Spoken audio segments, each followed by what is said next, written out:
தங்கம் தங்கம், இதான் எங்க முருகண்ண. படிக்காம கிராமத்துல நான் ஊர் சுத்திட்டு இருந்தப்போ எனக்கு பணம் கொடுத்து பட்டணத்துக்கு அனுப்பி வச்சவரு. இதான் என் சம்சாரம் தங்கம். பேர போலவே மனசு தங்கமா இருக்கணும் தங்கச்சி. அண்ணன் வாழ்க்கையில நொந்து போய் வந்திருக்காரு. ஏதாவது வேலை கிடைக்கிற வர நம்ம வீட்டுல தங்க சொல்லி சொல்லிட்டேன். தாராளமா தங்குங்க, இது உங்க வீடு மாதிரி. சரிம்மா. காஃபி போட்டு கொடுத்தங்க. என்ன பாருங்க, கடை வரைக்கும் நான் போயிட்டு தரேன்.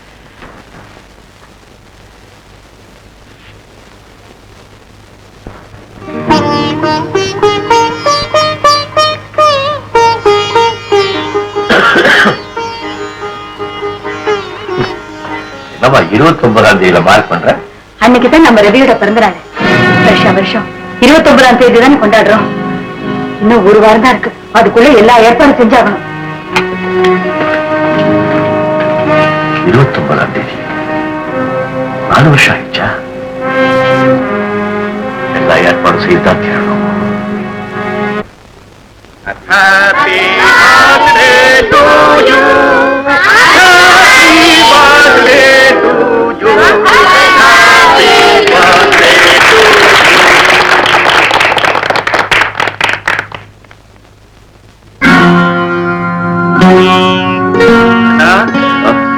குழந்தை கேட்க வச்சிருந்து ரொம்ப நேரமா நிக்கிறது.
சாயங்காலத்துல இருந்து பாக்குறேன், எதையோ பறி கொடுத்த மாதிரி இருக்கீங்களே. ஒண்ணும் இல்ல. பின்ன ஏன் என்னமோ மாதிரி இருக்கீங்க? ஒண்ணும் இல்ல. கோர்ட்டு ஞாபகம் வந்துடுச்சா? ஒரு காம்ப்ளிகேட்டட் கேஸ், அதுக்கு எப்படி தீர்ப்பு கொடுறதுன்னு தெரியல. கேஸ் என்னன்னு சொல்லுங்க, ஜட்ஜ்மெண்ட் நான் கொடுக்குறேன்.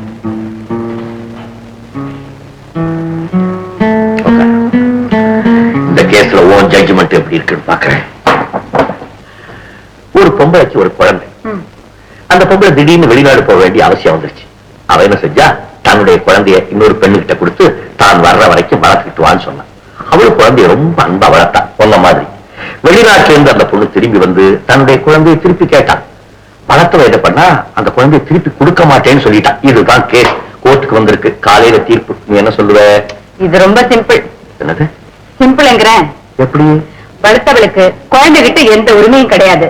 குழந்தை பெற்றவங்கிட்ட தான் போய் சேரணும். வேணும்னா அதுக்கு செலவான தொகையை வாங்கிட்டோம். குழந்தைய பார்க்கணும்னு ஆசைப்பட்டா அடிக்கடி போய் பார்த்துட்டு வரட்டும். இவ்வளவுதானே? Very good. இதுதான் நான் உனக்கு கொடுக்க போற தீர்ப்பு.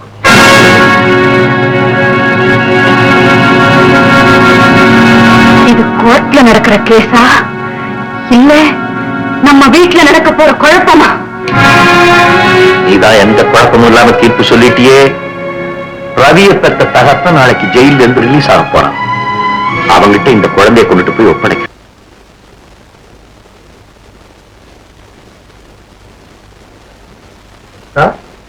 நீங்க சொன்ன முருகன் 2 மாசத்துக்கு முன்னாடியே ரிலீஸ் ஆகி போயிட்டான் சார். ரிலீஸ் ஆயிட்டான்? ஆமா சார். அவனுடைய நல்லத்த காரணமா அவனை ரிலீஸ் பண்ணிட்டான். ஐ சீ. அவன் இப்போ எங்க இருப்பான்னு உங்களால தகவல் சொல்ல முடியுமா? இவங்களுக்கெல்லாம் விலாசம் எது சார்? இவங்க திரும்ப இங்கேயே வந்தாலும் வந்துடுவாங்க. ஏன் நீங்க அவனை அவசியம் பார்க்கணுமா? அவங்க ஒரு முக்கியமான பொருளை என்கிட்ட ஒப்படைச்சிட்டு போயிருக்கான். நான் அவங்கிட்ட அதை திருப்பி கொடுக்கணும். நீங்க உங்களுக்கு விலாசத்தை கொடுத்துட்டு போங்க. தகவல் தெரிஞ்சு நான் உங்களுக்கு சொல்லி அனுப்புறேன். My God. கோதுமை வந்துட்டேனா ரவிக்கண்ணா? வந்துட்டியாப்பா? என்ன அவன் என்ன ஆனா? அம்மா நீங்க குழந்தைய கூட்டிட்டு போனதுல இருந்து அம்மா அந்த ரூம் விட்டு அசையவே இல்லை.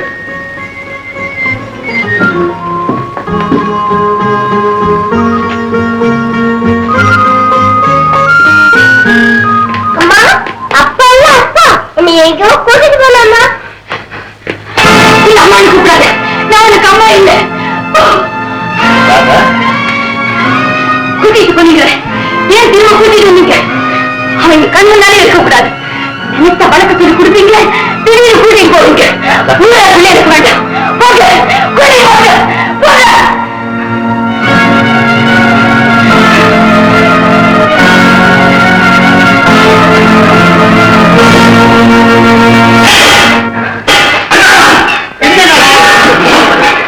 ஒரு பையன்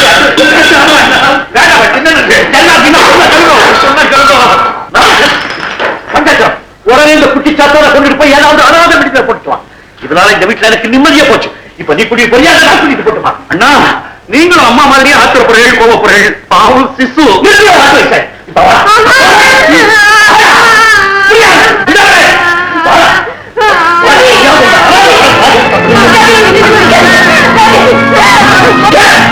ஏன் ராஜி ரவின்னு உயிரவாங்க? நீ தானே அவனை வெறுத்து ஒதுக்க போட்டாங்க. எங்கேயாவது கண்காணாத இடத்தை கொண்டுட்டு போய் போட்டு இனிமே நான் ரெடியா இருக்க மாட்டேன். நீங்க என்னத்தை நான் கேட்கிறேன்? கிட்ட பிடிக்காது.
நீங்க என்ன சண்டை போட கத்து கொடுக்குறீங்களா?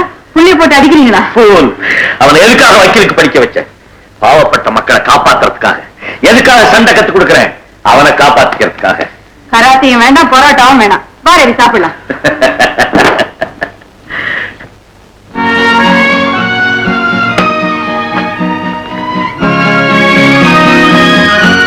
All the best. My dear son, ஒவ்வொரு மகனும் பெரியவன் ஆகும்போது எல்லா தகப்பனும் இப்படித்தான் பெருமைப்படுவா என்ன மாதிரி. பட் ஒன் திங், என்னுடைய கவனம் போட்டுக்கிட்டே தவிர என்னுடைய ஷூவை போட்டுக்க முடியாது. உனக்கு சைஸ் பத்தாது. உங்க ஷூவை நான் போட்டுக்க முடியாதே தவிர உங்க ஃபுட் ஸ்டெப்பை நான் ஃபாலோ பண்ண வேண்டும். நீ என் ஃபுட் ஸ்டெப்ஸை ஃபாலோ பண்றதா இருந்தா நிறைய சங்கடங்களை சந்திக்க வேண்டியிருக்கும். காரணம், எனக்கு பொய் பேச தெரியாது. பொய் பேசுறவங்களை கண்டா பிடிக்காது. குறுக்கு வழியில முன்னேற தெரியாது. இந்த மூணும் நீ செய்யற தொழிலுக்கு பொருந்தாது. எப்படியோ நீ ஒரு நல்ல வக்கீல் நம்பர் 1 பேர் எடுக்கணும். ஓகே டாடி, அடிக்கடி உங்களை கன்சல்ட் பண்ணி நீங்களே பெருமைப்படுறதா அனுபவிக்கிறேன். I know.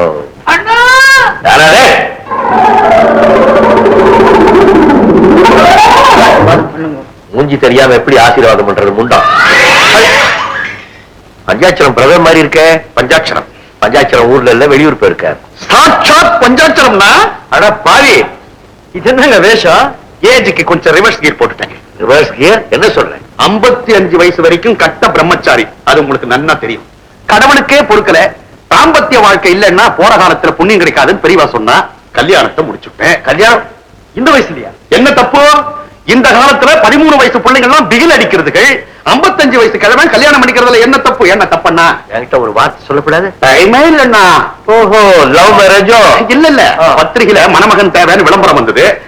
நேக்கு எங்க கிடைக்க போறதுன்னு ஒரு அப்ளிகேஷனை தட்டி விட்டேன். அதுங்க புழுக்கா மாட்டி நொடுத்து. ஓஹோ, அப்போ கல்யாணம் கூட போஸ்டர்ல தானோ? இல்ல அது மட்டும் நேர்ல தான். தாலி கட்டுறச்ச லேசா முகத்தை பார்த்தேன். பொண்ணு எப்படி உங்களுக்கு மேட்சா இருக்கா? சின்ன பொண்ணு, ஆச்சார அனுஷ்டானம் வைதிகமெல்லாம் நிறைஞ்ச குடும்பம். ஆனா பாவம் ரொம்ப காலமா அந்த பொண்ணுக்கு கல்யாணம் ஆகாம மனம் வெறுத்துட்டு கிணத்துல விழுந்து தற்கொலை பண்ணிக்க அளவுக்கு போயிட்டா. அந்த நேரம் பார்த்து நான் வாழ்க்கை கொடுத்துட்டேன். என்ன தப்பண்ணா? ரெண்டு ஒண்ணுதான். எப்படியே கிணத்துல விழுகிறதும் உன்னை கட்டிக்கிட்டதும். அதுவே பெட்டர்னு சொல்றேடா. யாருங்க அது தலையில துண்டு போட்டுட்டு குடு குடுன்னு உள்ள ஓடி வந்தது? தெரியல, எல்லாம் நம்மவர் தான். யாரு? பஞ்சு பஞ்சுன்னு ஆசையா கூப்பிடுவேடே அந்த பஞ்சாட்சரம். ஐயோ, அப்பா, அந்த விஷயத்தை இப்ப சொல்ல வேண்டாம், அம்மா ஷாக் ஆயிடுவாங்க. என்னைக்காவது ஒரு நாளைக்கு தெரிஞ்சுதானே பாத்தீரணும். ராதா, உனக்கு ஒரு விஷயம் தெரியுமா? என்னங்க? பாவம், நம்ம பஞ்சுக்கு கல்யாணம் ஆயிடுச்சு. ஐயோ, என்னது? நான் சந்தோஷமா கல்யாணத்தை முடிச்சு ஆசீர்வாதம் வாங்கலாம்னு வந்தாக்கா எல்லாரும் துக்கம் கொண்டாடுறே. என்ன உங்க வாயால ஏதாவது அறிவுரைகள் சொல்லப்படாதா? நம்ம கையில என்னப்பா இருக்கு? எல்லாம் தளபதி பிடித்தாலே நடக்கும். பாத்தியாடா? பஞ்சு, ஒரு காரியம் செய். இனிமே பத்திரிக்கையில மணமகன் தேவைன்னு விளம்பரம் வந்துச்சுன்னா நேரா என்கிட்ட கொண்டாந்து கொடுத்துரு. ஆசைய பாரு. பஞ்சு, செகண்ட் ஹாஃப்ல உனக்கு லைஃப் ஸ்டார்ட் ஆயிருக்கு. எப்படி ஃபர்ஸ்ட் நைட் எல்லாம்? அச்சச்சோ, இப்படி கண்ட இடத்துல அடிக்காது. இப்பதான் கல்யாணம் ஆயிருக்கு, படாத இடத்துல பட்டு விடுத்துனா.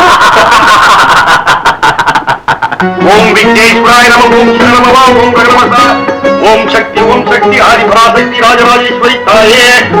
கப்புவா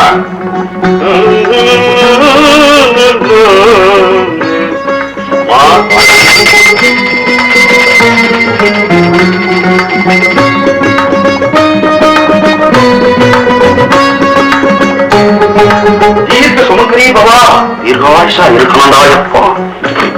ஈர்த்து தருவா.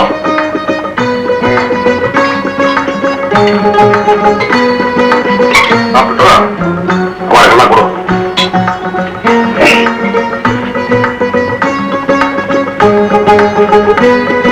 இவர் பூஜை பண்ணி அம்மா கையால தீர்த்தம் கொடுத்தா அதுவே ஒரு புண்ணியம்.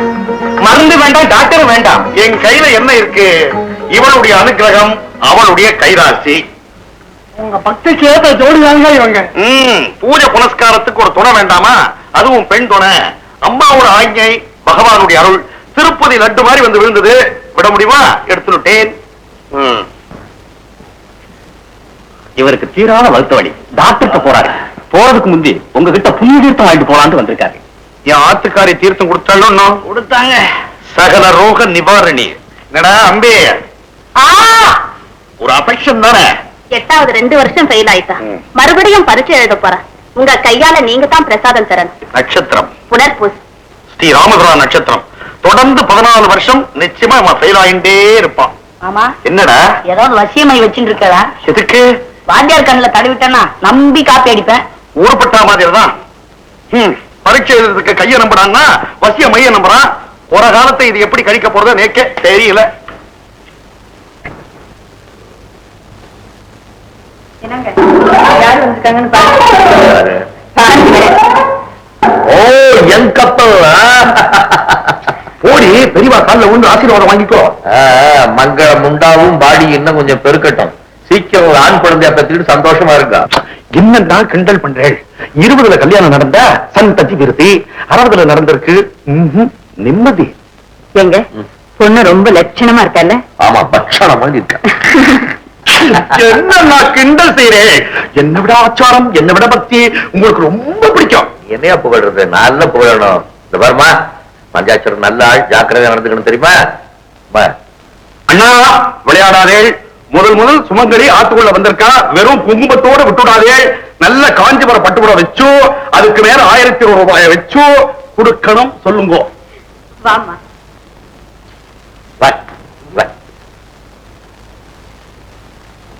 அவளை அடிக்கடி வெளியே தெருவை கூட்டிட்டு போகாது. பாக்குறவன் பேத்தின்னு சொல்லிட போறான். என்னன்னா நீங்களே இப்படி சொல்றேன்? இப்படி செஞ்சுட்டா வெளியே கூட்டும் முறைச்ச அவ தலையில வெள்ளை அடிச்சு கூட்டும் முறை.